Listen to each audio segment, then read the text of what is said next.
As stated in the last episode, there was some kind of strange mix-up with these movies. Spirits Within was universally hated, while the far greater offense of a film was heralded as an amazing movie, even though it had more plot holes than a graveyard. Why was this, you might ask? I explained it in the last video, and I'm not going to do it again. Just know that it has to do with Final Fantasy VII. There isn't a single scene that isn't messed up and pointless, and I plan on running through every single one of them and pointing out why they are retarded and why you're retarded for having liked this. Which is sad because I once liked this myself. But first, let's play a little game. How far into this movie do I have our first relevant moment? 1 hour? Really? Are you kidding me? The last time a movie wasted my time like this was 2001 Space Odyssey, and holy crap, that movie was so pointless it nearly killed me. And if you're going to argue that nothing that happens in this movie is relevant, I would easily give that to you. But if you want to argue semantics, the entire plot of this movie is people trying to resurrect Sephiroth. And then they resurrect him, and then Cloud kills him again. The geostigma has nothing to do with anything, and doesn't even lead to Sephiroth's resurrection. Cloud being emo doesn't affect that either, and he even overcomes that before Sephiroth is resurrected. Kadaj and his gang don't even look for Jenova, they just keep asking people where she is. And that's the entire movie summed up in a lazy sentence. Let's proceed with the ass whooping, shall we? Yes, the introduction is retarded and assumes the people who are watching a Final Fantasy VII movie haven't played a Final Fantasy VII game. But whatever. The first really stupid moment comes when Cloud is being emo git and staring over a cliff, and then stupid happens. After Kadaj kicks over a sword for no reason, he couldn't have known that this was Cloud's Buster sword, and then some aggravating dialogue, Kadaj orders his underlings to attack Cloud. Why? First, how come they can summon common enemies like that? They don't have materia at the time, and this is never explained. And back to the why. Why are they attacking Cloud? If they didn't attack Cloud, he may have never met them, and Sephiroth would have been resurrected and destroyed everything. But then Kadaj is clearly on the phone talking with Reno about how he knows Shinra has the Jenova cells. Don't tell me you're leading me on, because I think you do have Mother there. How does he know this, you might ask? First, the helicopter came to pick them up had the Shinra logo all over it. Second, they captured and tortured 2 agents that had ID cards saying they were Shinra employees. So, what do they think, that Shinra gave Jenova cells to Cloud for some reason? There is no reason for this fight other than to have a fight scene early in the movie. Alright, next scene. Why are they fighting Cloud? To test him? He single-handedly beat Sephiroth just 2 years ago. I think he can handle these jokes of a character. Not to mention the fact that you just made him angry. Next. Now this is pretty stupid. How did they know where Cloud lives? Why is this scene so incredibly awkward? Why did they go there if they didn't know where Cloud was staying? Why was all the material sitting out where anyone walking by could get at it? You can't fight a disease like you would Sephiroth. Why does Tifa talk as if it takes willpower when it needs the livestream to cure the geostigma? Why did they go there if Tifa knew that Cloud wasn't going to be there? What if Cloud was busy doing a job for Reno that would take a few days? You know, since she's the one that forwarded that information to him? Reno called again. He says to hurry. And he sounded kind of strange. Be careful. Would they have waited there the entire time? Or what? Next. Okay, Kadaj, do not just stand around and ask where Jenova is. All you had to do was take his robe off and you'd find it. You wouldn't even have to be looking for the container. You could just be there threatening him. And if he doesn't have it at the moment, cut one of his fingers off. Feed one of his legs to him. Rape him. Something. Just don't stand there and ask where it is and then just walk away from him. So what, you attacked Reno. Like if Rufus really cares about him. And he just admitted to infecting people with a geostigma. We've already sent out the invitations, but you know, someone's gone and hidden the guest of honor. Invitations? The stigma. But you know all about that, sir. First off, how did he do this? Second, how did he infect Shinra without him knowing about it? And how did he infect Cloud? And it couldn't have been the live stream, because that's what cures it at the end. So yeah, maybe I should stop thinking about this stuff. Next. Why are we being reminded of this? 1. It was expressed in the game. 2.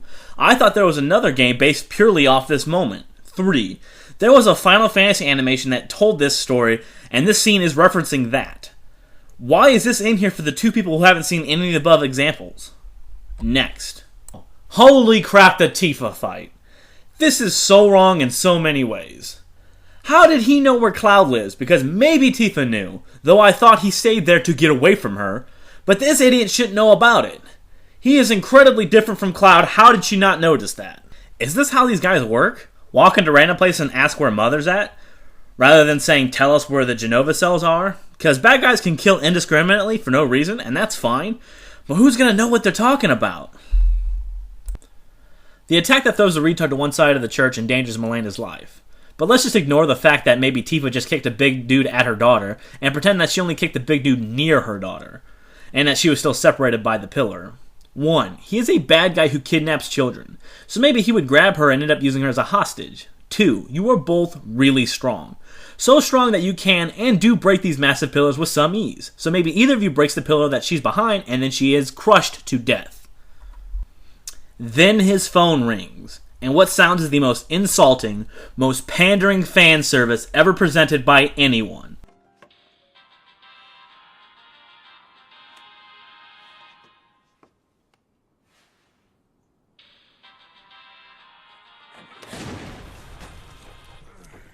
Dear God, if I hear that in the real world, I just might have to beat that person to death with a sledgehammer. Then the person on the other end tells him to grab Milena. No, I got it. I'll bring the girl.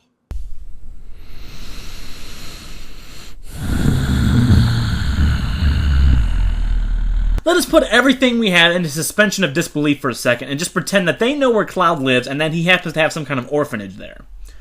Why would they believe that Milena was there? How do they even know about her? And why do they need her because she's not manipulated like the other kids with geostigma? Why am I still thinking about this movie? Alright, calm down. Why did she open the materia box to throw a rock-like object at him when the rubble should have produced plenty of pieces of that same size? And why did he not kill Tifa like he was planning on doing? Next. Okay, back to normal stupid. The only reason this scene was shot like this is because it was going into the trailer. But that doesn't excuse the fact that he should have noticed a few details that would seem to be something was up. Like the pillar was destroyed, the new massive hole that wasn't there when he left, and the fact that many pews are broken and moved about. But nope, nothing is wrong until he sees Tifa lying on the ground. How do you know she didn't just fall asleep and was lying on the cleanest part of the church? And you think her first reaction would be the Milena part, but whatever, next. I'm gonna be all day if I keep picking at the somewhat retarded moments. Look at what brother was hiding. He wasn't hiding it! It was in plain sight. He's lucky kids didn't just come by and accidentally summon Kings of the Round and end up destroying the entire city completely. And I'm not sure about this, but I thought you put materia into weapons and armor, not the body. But don't correct me on this, because 1, I don't care, and 2, I haven't played the game in a long time, so whatever. Next. Again, it's this let's fight this crap together retarded moment. For the first time, Cloud is in the right. He's going to die. Let him die as he wishes. Next. Okay, Cloud. I get wrecking your bike, but what's the point if you're just going to throw the bike at the kids? Why didn't he throw it off to the side to, avoid hitting the kids? Well, I guess it was only kind of stupid and barely fits in this movie anyway. What is with that speech? The kids are already under his control. Why do they need convincing that Cloud is an enemy? And if they're going to use the kids, why not have them in the fight getting in the way of Cloud? He could have gotten killed just because he was trying not to hurt the kids. I just thought of this, but how do they reload those guns? Next. Vincent, if it is genetic, it is not an intruder, unless it actually manipulates the genes, but even then, the body wouldn't be able to tell after it happens, so pick one. And it is not Genova's head. Please don't say that again. Genova. If they wanted to, they could recreate Sephiroth. How? How could they recreate Sephiroth? Could you at least explain yourself, movie? May I?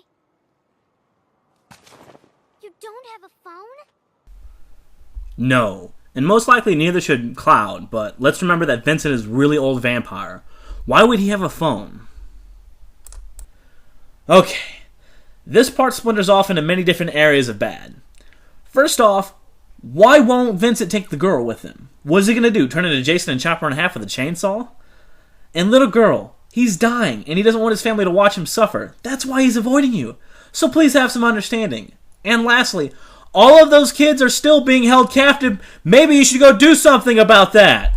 Have Vincent take her home, Cloud goes to rescue the kids. Or better yet, leave her with the bike, Vincent and Cloud goes take out the bad guys and rescue the kids.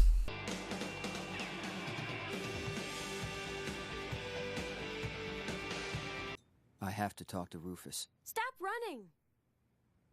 I know. Even if you find the kids, you might not be able to help them. Maybe something will happen that can never unhappen. That scares you, doesn't it? But you need to think about now. Really take it in. Look at you. You think you've got it so damn hard. Here's the entire problem with everyone yelling at Cloud. He's correct. Rufus has the Genova cells, and this entire predicament was caused by Shinra stealing it. So yeah, confront him and destroy Genova. Movie over. Next. Why are the kids there? It's not like people could have stopped them. They're really strong. Was the kids there to draw a crowd? If so, why? Shinra does not care about anyone, so why would he care about the deaths of a few peasants? He wouldn't even notice this. And the kids are just standing there. Why won't the adults just pick them up and run with them? They're kids. They're not heavy. Why is everyone just standing around while these kids are being used by these bad guys? And why are these kids on the street to begin with? They have parents looking out for them and talking to them and then begging for them to come by. Well, Bahamut is out and attacking people and everyone just left the kids. But the sad thing is that this is a horrible fight, and that's because the fight has no impact. Hitting the massive dragon only seems to bother it a little bit, and everything that hits it seems to just bounce right off and have little effect. At least during the other fights, it seems that people feel the hits that they were giving and receiving. It was only 2 hits that mattered at all, when Cloud smacked it down and then when the group threw Cloud at Bahamut. And it just looked really awkward. Oh, by the way, all the cameos in this are incredibly pointless and unwarranted. It would have been way better to have something with all of them together. Why are they in the movie if they only have 3 lines? And they don't even help with the Bahamut or the Sephiroth fight. Next. Holy crap, some relevance! Finally, the only thing in the movie that has anything to do with the plot. And I say the word plot with the loosest definition of the word possible. Oh, and by the way, that can't be Genova's head. She was larger than the average human. That's too small! And all it is Shinra tossing Genova's head over the side and Kadaj dives for it. Or he could have attached a bomb to it just in case he got a hold of it, and then when he threw it over the edge it explodes, and no Sephiroth.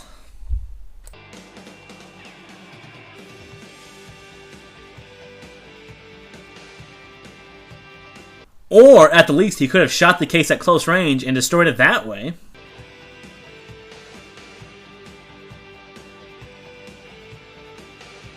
Or, he could have shot Kadaj in the face because he was caught completely off guard. I will remember you. Will you remember me? Don't let your light. Whatever, let's move on. I'm tired of this and I wish to be done with this filth. He can handle this alone. He can handle it himself. Yes, he can. But why not join in and capture and kill him before he... Oh, and there he goes. Guess it's a little late, but you can always help him fight Sephiroth. Cloud does not seem to be doing great, so maybe you can go and help him? Oh, well, I guess Cloud is dead. I warned you guys. Really? You guys are lucky that Cloud had that super move. Oh, so Kadaj didn't turn into Sephiroth. He merely got a power-up and then Cloud went crazy. Whatever, at least the movie's over. Why is this not done yet? Yep, they killed off Cloud. A very bold move. I will remember you. We all knew he was gonna make it. At the very least, it's over now. Please kill me. Out of 5, she's got no ass.